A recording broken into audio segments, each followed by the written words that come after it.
Shalom, kembali menyapa dan menjumpai Bapak Ibu sekalian dalam program Bible Study Online CK7. Kitab yang akan kita bahas hari ini yaitu kitab Obadja.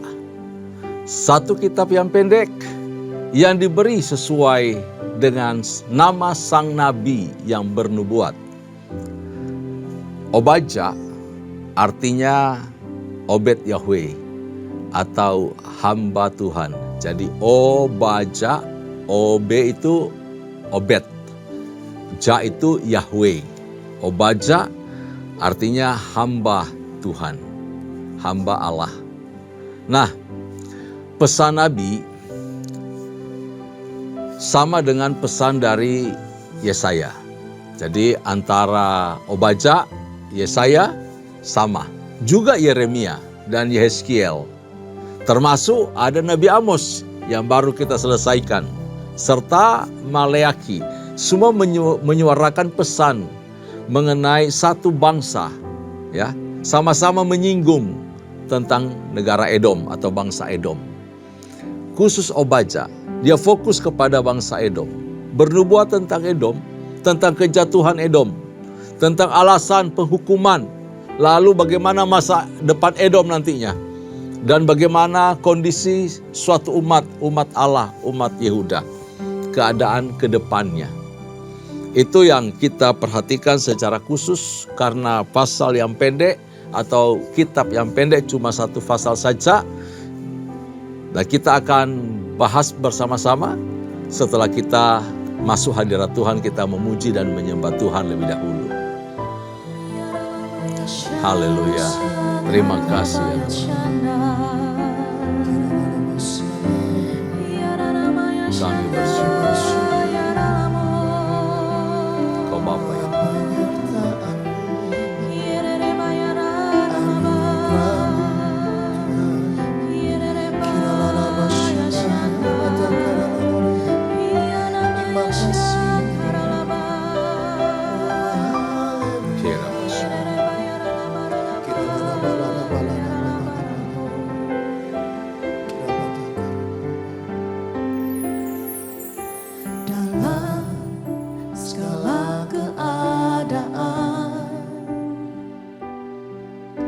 waktu berlimpah maupun kurang,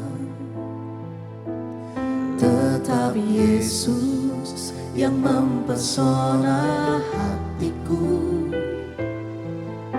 Dia beri damai dan kesempatan baru di setiap musim kehidupan.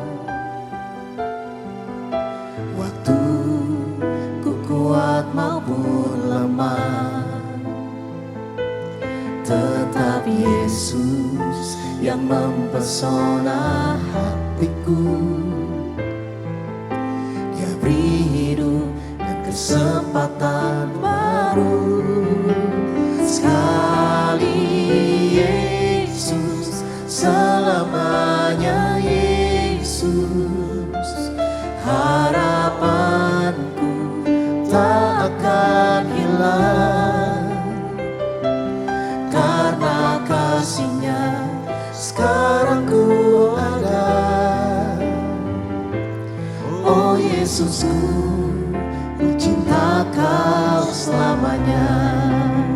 Sekali Yesus, selamanya Yesus. Harapanku tak akan hilang, karena kasih-Nya sekarang ku ada. Oh Yesusku, ku cinta Kau selamanya.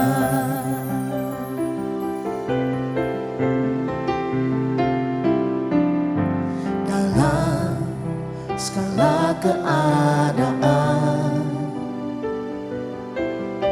waktu berlimpah maupun kurang,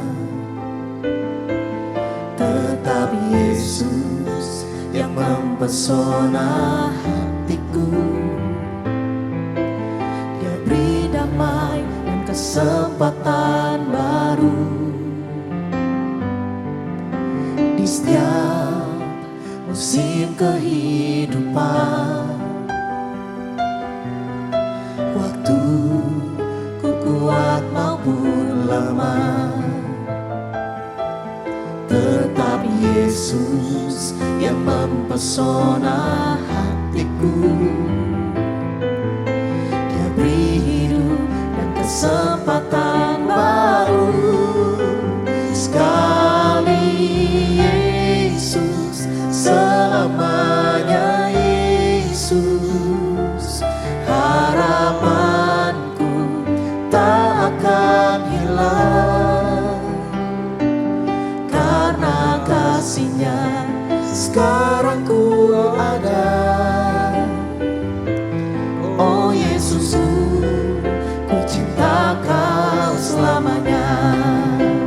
Sekali Yesus, selamanya Yesus. Harapanku tak akan hilang, karena kasih-Nya sekarang ku ada. Oh Yesusku, ku cinta Kau selamanya. Sekali Yesus, selamanya Yesus. Harapanku tak akan hilang, karena kasih-Nya sekarang ku ada. Oh Yesusku, ku cinta Kau selamanya. Sekali Yesus, selamanya Yesus. Harapanku tak akan hilang, karena kasih-Nya sekarang ku ada. Oh Yesusku, ku cinta Kau selamanya, karena kasih-Nya sekarang ku ada. Oh Yesusku, ku cinta Kau selamanya, karena kasih-Nya sekarang ku ada. Oh Yesusku, ku cinta Kau selamanya. Oh, Tiada namanya Syanda, kami cinta kepadamu Tuhan. selamanya. Tiada namanya Syanda, Ku cinta tiada namanya Ralabaralamu.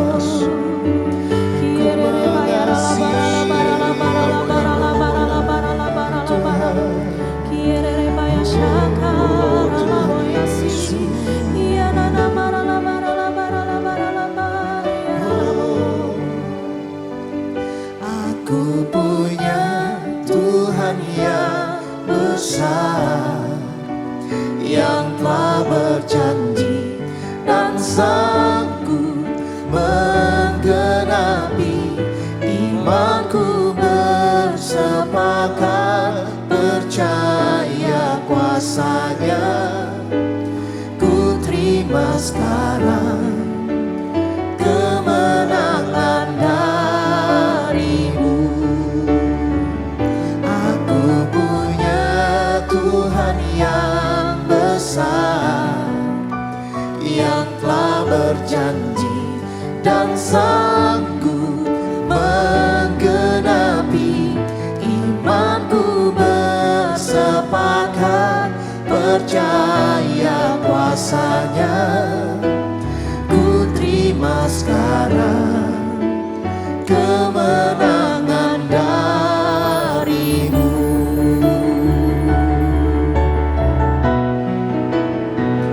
Aku punya Tuhan yang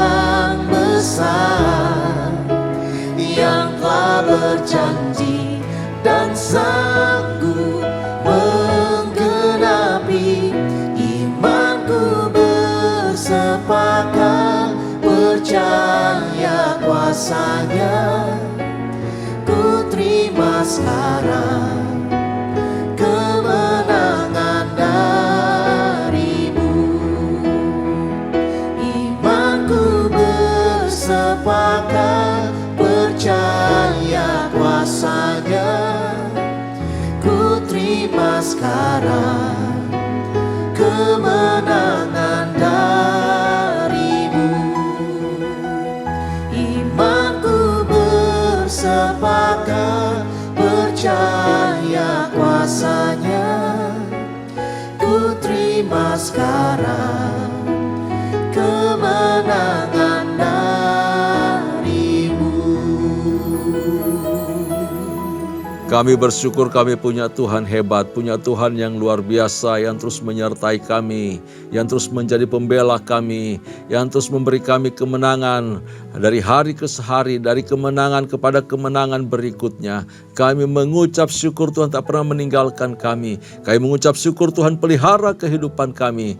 Terima kasih ya Tuhan, terpuji-pujilah namamu hari ini. Untuk merayakan kemenangan itu, kami mau terus mendengarkan firman-Mu. Kami mau terus belajar dari firman-Mu. Kami membaca dan kami tahu Allah Roh Kudus memberi kami pengertian. Membuat kami paham maksud dan kehendak Tuhan. Dan juga memberi kami kekuatan untuk kami sanggup menjadi pelaku-pelaku kebenaran firman-Mu. Di dalam nama Yesus Tuhan, firman yang hidup, firman yang mengubah hidup kami bersyukur dan kami berdoa. Haleluya. Amin. Puji Tuhan. Bapak Ibu kasih dalam Tuhan, mari buka Alkitab kita bersama-sama dari kitab Obadja. Obadja pasal pertama, atau karena cuma satu pasal ya kitab Obadja ini, di dalam buku Alkitab saya halaman 994. Kita akan baca dari ayat pertama sampai ayat yang ke-9 lebih dahulu. Demikian firman Tuhan, nubuat tentang Edom. Penglihatan Obadja, beginilah firman Tuhan Allah tentang Edom. Suatu kabar telah kami dengar dari Tuhan. Seorang utusan telah disuruh ke tengah bangsa-bangsa. Bangunlah! Marilah kita bangkit memeranginya. Sesungguhnya aku membuat engkau kecil di antara bangsa-bangsa. Engkau dihinakan sangat. Keangkuhan hatimu telah memberdaya engkau. Ya engkau yang tinggal di liang-liang batu, di tempat kediamanmu yang tinggi. Engkau yang berkata dalam hatimu, siapakah yang sanggup menurunkan aku ke bumi? Sekalipun engkau terbang tinggi seperti burung Raja Wali. Bahkan sekalipun sarangmu ditempatkan di antara bintang-bintang. Dari sana pun aku akan menurunkan engkau. Demikian firman Tuhan. Jika malam-malam pencuri atau perampok datang kepadamu, betapa engkau dibinasakannya. Bukankah mereka akan mencuri seberapa yang diperlukannya?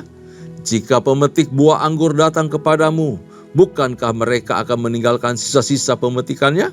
Betapa kaum Esau digeledah, betapa harta bendanya yang tersembunyi dicari-cari. Sampai ke tapal batas engkau diusir oleh semua teman sekutumu.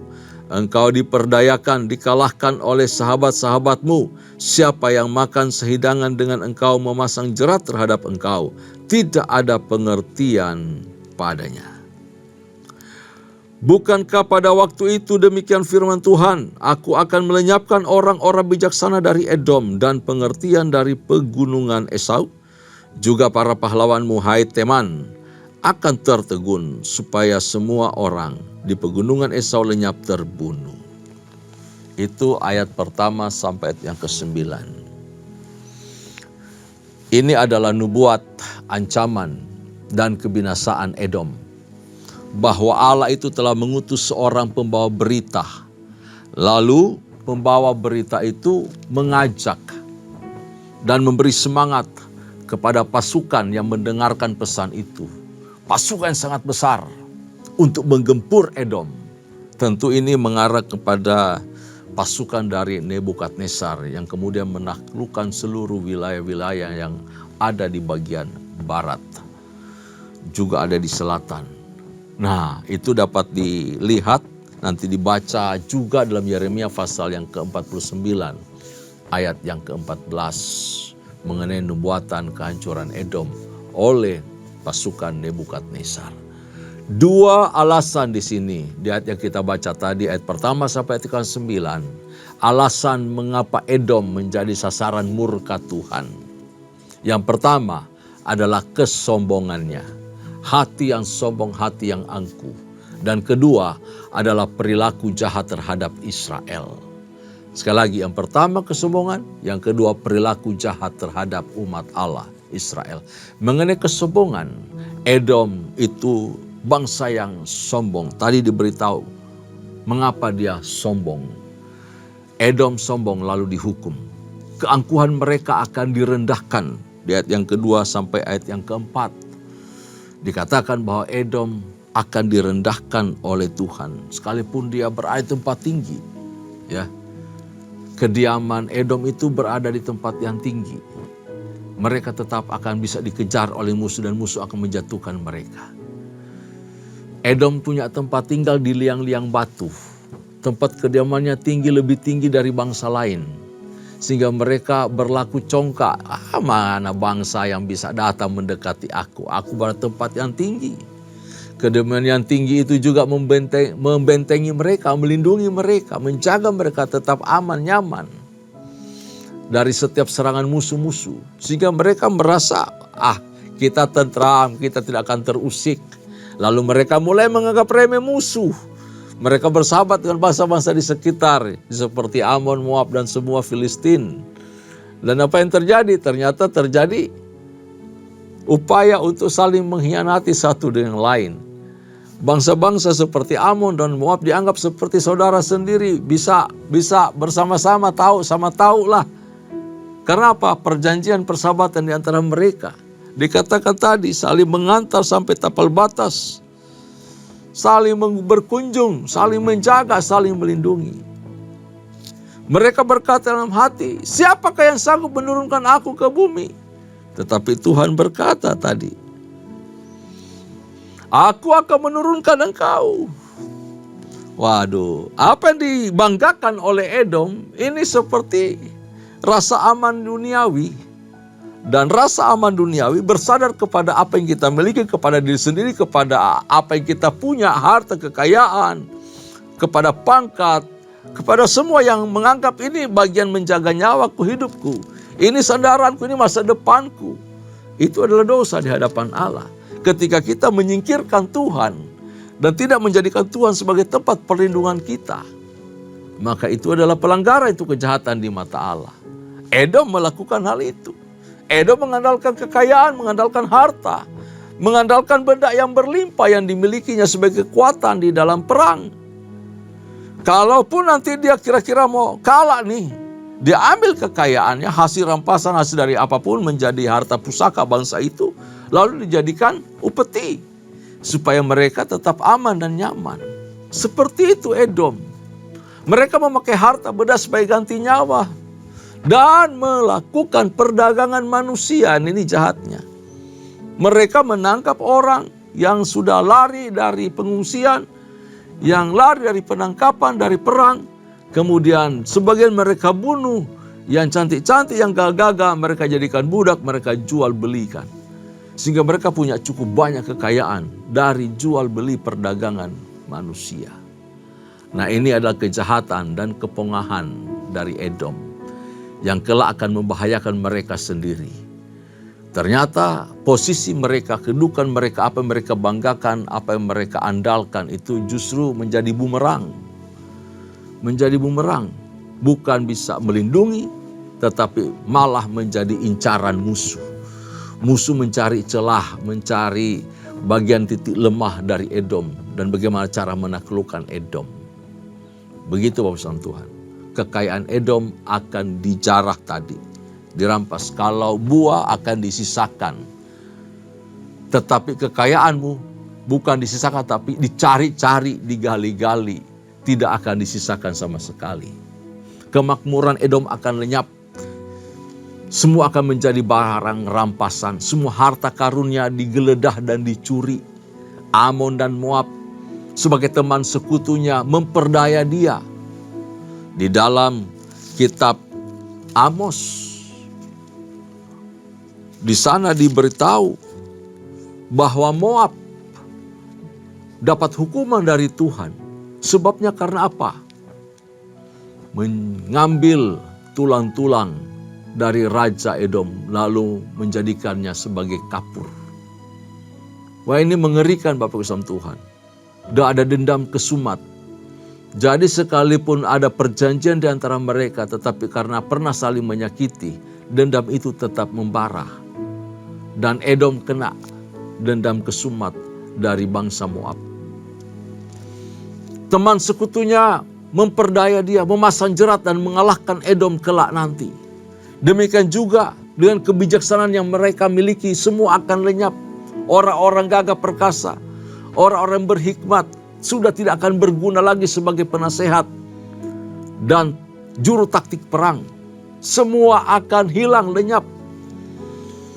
Kita tahu bahwa Edom juga terkenal dengan ahli-ahli kenegaraan yang hebat, yang luar biasa. Orang-orang yang terpelajar, yang menguasai segala keahlian untuk memimpin, untuk mengelola suatu negeri, untuk mengatur pemerintahan, untuk mengakali negeri-negeri tetangga-tetangganya dengan segala macam tipu muslihat. Walaupun itu dikatakan oleh mereka sebagai hikmat pengertian. Tetapi mereka perlu tipu muslihat di dalam perjanjian yang mereka bangun. Akhirnya bangsa-bangsa yang merasa tertipu itu nyimpan dendam kepada Edom.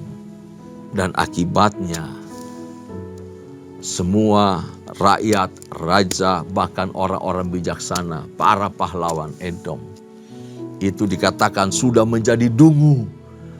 Hilang lenyap, mereka punya hikmat. Edom menjadi bodoh karena mengandalkan hikmat manusia dan lengan para pahlawan yang gagah perkasa. Itulah awal kehancuran dari Edom, kesombongan mereka. Mengandalkan posisi, kekayaan, kedudukan, apapun juga. Mengandalkan hikmat manusia, mengandalkan kekuatan manusia, semua akan menjadi sia-sia. Gereja Tuhan, umat Allah, kita sebagai orang percaya, kita cuma punya satu sandaran sumber kekuatan kita, yaitu Tuhan. Cuma Tuhan. Dan kepada Dia kita berharap bersandar di dalam keadaan baik, keadaan susah, di musim-musim kehidupan yang berat, di waktu cukup, di waktu kurang, cuma Tuhan sandaran kita. Di waktu keadaan baik ataupun buruk, cuma Tuhan sandaran kita. Sumber kekuatan kita. Ketika kita lemah, cuma Tuhan tempat kita berlari. Tempat di mana kita berlindung. Tidak ada yang lain. Ketika kita duduk di kaki Tuhan, di sana kekuatan kita dipulihkan. Di sana kita memperoleh semangat gairah yang baru. Di sana Tuhan mengangkat kembali kita. Cuma Tuhan. Malah orang-orang yang mengandalkan semua kekayaan, kemampuan, hikmat pengertian manusia, kekuatan manusia, itu terkutuk. Tetapi berbahagialah, diberkatilah orang yang mengandalkan Tuhan dan menaruh harap kepada Dia. Amin. Orang yang menaruh harap kepada Tuhan, dia yang diberkati, dia yang dipulihkan, dia yang disegarkan. Dan dia yang sanggup berjalan melangkah lebih jauh lagi menuju kehadirat Tuhan. Mari menjadi umat Allah yang bersandar kepada Tuhan saja. Amin. Kita lanjutkan pembacaan kita dari ayat 10 sampai ayat yang ke-14. Demikian firman Tuhan. Karena kekerasan terhadap saudaramu Yakub, maka celah akan meliputi engkau. Dan engkau akan dilenyapkan untuk selama-lamanya. Pada waktu engkau berdiri di kejauhan, sedang orang-orang luar mengangkut kekayaan Yerusalem, dan orang-orang asing memasuki pintu gerbangnya, dan membuang undi atasnya, engkau pun seperti salah seorang dari mereka itu. Janganlah memandang rendah saudaramu pada hari kemalangannya, dan janganlah bersukacita atas keturunan Yehuda pada hari kebinasaannya, dan janganlah membual pada hari kesusahannya. Janganlah masuk ke pintu gerbang umatku pada hari sialnya. Bahkan janganlah memandang ringan malapetaka yang menimpanya pada hari sialnya. Dan janganlah merenggut kekayaannya pada hari sialnya. Janganlah berdiri di persimpangan untuk melenyapkan orang-orangnya yang luput. Dan janganlah serahkan orang-orangnya yang terlepas pada hari kesusahan. Karena kekerasan terhadap saudaramu Yakub. Dendam turun-temurun nih, dendam kesumat juga nih. Turun-temurun yang Edom pelihara terhadap umat Israel. Mereka tetap memelihara story zaman dulu. Permusuhan. Padahal Edom dengan Yakub sudah berdamai. Esau dan Yakub sudah berdamai. Tetapi ternyata keturunan-keturunan Esau, keturunan Edom tidak lupa dan menganggap itu kejahatan apa yang dilakukan oleh Yakub. Mereka cemburu, mereka benci, mereka iri, mereka dendam kesumat terhadap Yakub, terhadap Israel. Akhirnya terbawa nih terus menerus ratusan tahun kemudian. Keturunan terus demi keturunan sudah menjadi satu bangsa. Dendam itu terus menerus mereka pelihara dan menjadi musuh bebuyutan. Orang Edom musuh bebuyutan dengan Israel. Mereka mendatangkan celah atasnya dan ingin melenyapkan umat Allah. Wah, ini dendam enggak karuan ya terhadap umat Tuhan. Tetapi Tuhan memperhatikan dendam Edom terhadap umat Allah. Justru itu mendatangkan bahaya, celah kepada mereka. Dan Tuhan akan melenyapkan Edom untuk selama-lamanya. Karena telah memposisikan sebagai musuh bebuyutan dan punya dendam kesumat kepada orang Israel.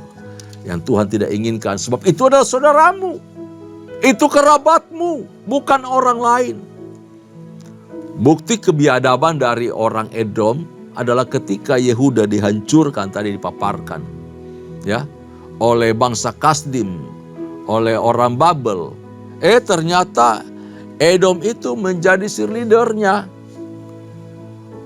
Pemandu sorak, riang gembira, bersuka cita, bergembira karena bangsa Yehuda hancur, kalah.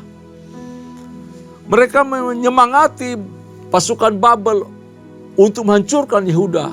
Mereka berteriak berkata, runtuhkan, runtuhkan sampai ke dasar-dasarnya. Mereka menyemangati pasukan Babel untuk betul-betul membersihkan itu Yehuda. Wow, ini saudara yang luar biasa.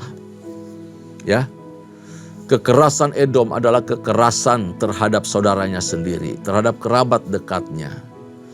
Saudara yang harusnya dia bela jika ada yang berbuat jahat kepada Yehuda sebagai umat Allah. Edom itu harusnya membela Yehuda. Dia harus berada di sisi Yehuda.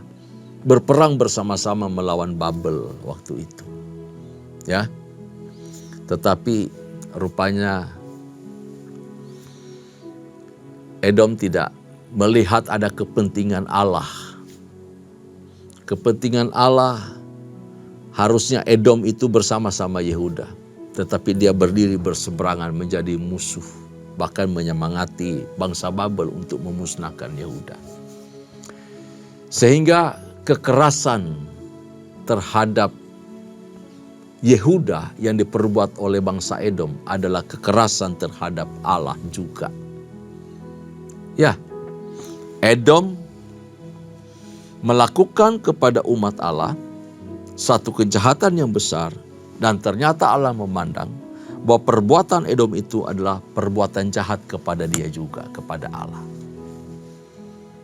Dan ini Bapak Islam Tuhan, keadaan Yehuda, keadaan yang dialami oleh Yehuda, dikatakan tadi, di ayat yang ke-10 sampai ayat yang ke-14, pada hari kemalangannya, pada hari kebinasaannya, pada hari kesusahannya, engkau berlaku curang kepada orang Yehuda.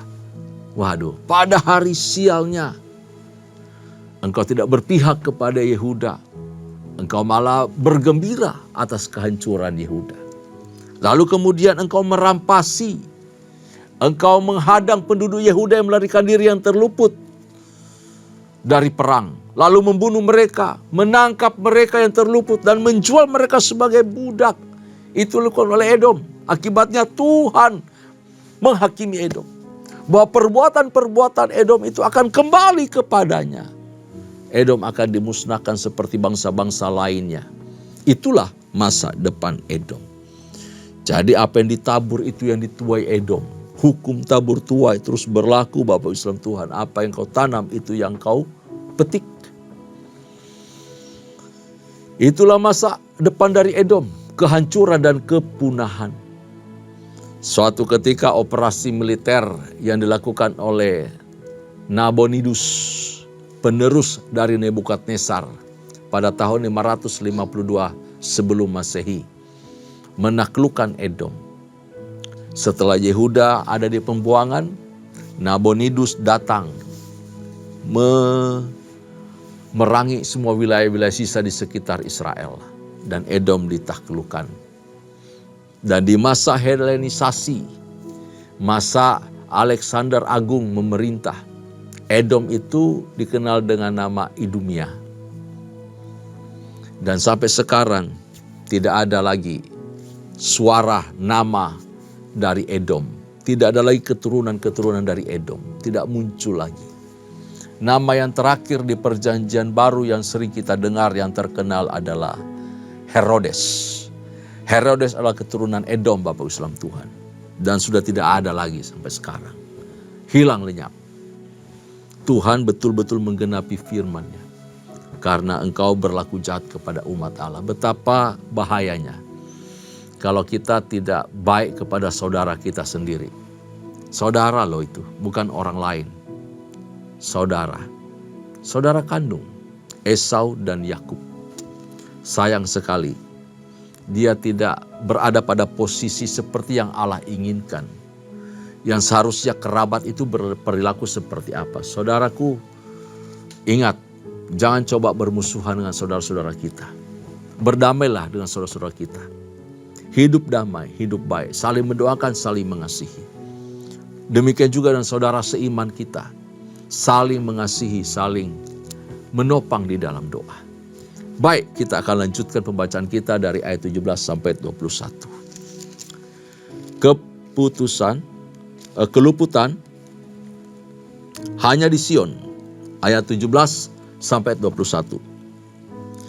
Tetapi di gunung Sion akan ada orang-orang yang terluput, dan gunung itu akan menjadi tempat kudus, dan kaum keturunan Yakub akan memiliki pula tanah miliknya. Kaum keturunan Yakub akan menjadi api, dan kaum keturunan Yusuf menjadi nyala api, dan kaum keturunan Esau menjadi tunggul gandum. Mereka akan membakar dan memakan habis sekaliannya. Dan dari kaum keturunan Esau tidak ada seorang pun yang terlepas. Sebab Tuhanlah yang berfirman demikian. Maka orang-orang tanah Negeb akan memiliki pegunungan Esau, dan orang-orang daerah bukit akan memiliki tanah orang Filistin. Mereka akan memiliki daerah Efraim dan daerah Samaria. Dan suku Benyamin akan memiliki daerah Gilead. Orang-orang Israel yang diangkut ke dalam pembuangan akan memiliki tanah orang Kanaan sampai ke Sarfat. Dan orang-orang Yerusalem yang diangkut ke dalam pembuangan yang ada di Sefarat akan memiliki kota-kota di tanah Negeb. Penyelamat-penyelamat akan naik ke atas gunung Sion untuk menghukumkan pegunungan Esau. Maka Tuhanlah yang akan empunya kerajaan itu. Bapak Islam Tuhan, keluputan hanya di Sion. Janji kepada Israel dan Yehuda. Gunung Sion melambangkan Yerusalem dalam perjanjian lama. Dan tempat tinggal surgawi, gereja perjanjian baru. Alkitab bernubuat bahwa Israel dan semua umat Allah yang setia akan dilepaskan dari musuh-musuh mereka. Lalu mereka akan mewarisi bumi dan memerintah bersama Kristus yang empunya kerajaan itu. Israel akan dikembalikan, dipulangkan. Yehuda akan kembali dari pembuangan dan menempati semua wilayah itu, termasuk bekas wilayah dari Edom, akan berubah menjadi tanah Negev. Dan itu sekarang ini menjadi milik dari Israel. Edom lenyap sama sekali. Aplikasinya apa buat kita? Bapak Tuhan, akibat dari apa yang dilakukan oleh Edom kepada orang Israel, Alkitab mengajarkan kita, jangan berperilaku seperti Edom. Yang pertama apa? Kesombongan dan kecongkakan itu menimbulkan penipuan di dalam diri sendiri. Kalau kita sombong, kita congkak, itu kita menipu diri kita sendiri. Sebab kecongkakan, kesombongan itu mendahului kejatuhan dan menyebabkan Allah menjadi musuh kita. Allah akan mengutuk kita oleh karena kesombongan, keangkuhan kita. Pelajaran yang kedua buat kita yang menjadi aplikasi hidup kita. Jangan congkak, jangan bangga karena fasilitas hidup dan semua karunia-karunia rohani yang telah Tuhan berikan kepada kita. Dan jangan merasa aman lalu mengandalkan kekuatan diri kita. Semua potensi itu datang daripada Tuhan. Seharusnya kita kembalikan untuk hormat kemuliaan bagi nama Tuhan. Yang ketiga, hiduplah untuk saling menolong satu yang lain. Tolonglah saudaramu seiman, tolonglah saudaramu sedarah, tolonglah tetanggamu, tolonglah kerabatmu ketika mereka di dalam kesusahan. Kita harus punya kemurahan hati, buang marah, buang dendam, buang semua kepahitan. Ampuni supaya kita diberi pengampunan oleh Allah. Allah mau umatnya yang telah menerima kasih dan kemurahannya menunjukkan kemurahan yang sama kepada orang lain. Ketika mereka membutuhkan, kita harus tetap mengulurkan tangan. Tangan kita terbuka. Sehingga ketika kita berteriak kepada Tuhan, tangan Tuhan juga terbuka, terulur kepada kita, menolong kita. Bapak Ibu saudara Tuhan, kita adalah umat kesayangan Kristus. Mari kembangkan, bangkitkan terus roh untuk mengampuni, memaafkan, hati yang penuh kemurahan itu. Supaya apa? Kita damai dengan semua orang. Dengan keluarga kita, dengan saudara-saudara kita, dengan saudara seiman, dengan tetangga, dengan semua orang yang kita jumpai. Kita hidup di dalam damai sejahtera Tuhan. Bukan hidup di dalam penghukuman. Amin. Tuhan Yesus memberkati kita semua. Itulah pesan dari Obaja. Tuhan Yesus memberkati kita. Amin. Tundukkan kepala kita berdoa. Terima kasih Tuhan untuk firman-Mu buat kami pada hari ini. Belajar dari Obaja pasal pertama. Firman Tuhan dalam kitab yang pendek ini. Kami melihat apa sebab dari Edom itu jatuh. Yaitu karena kesombongan Edom. Karena kejahatan Edom kepada saudaranya, kepada Yakub.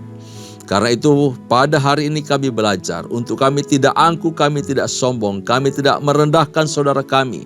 Kami mau berdamai dengan saudara kami mengampuni saudara kami tidak mau berlaku curang kepada saudara kami, siapapun mereka.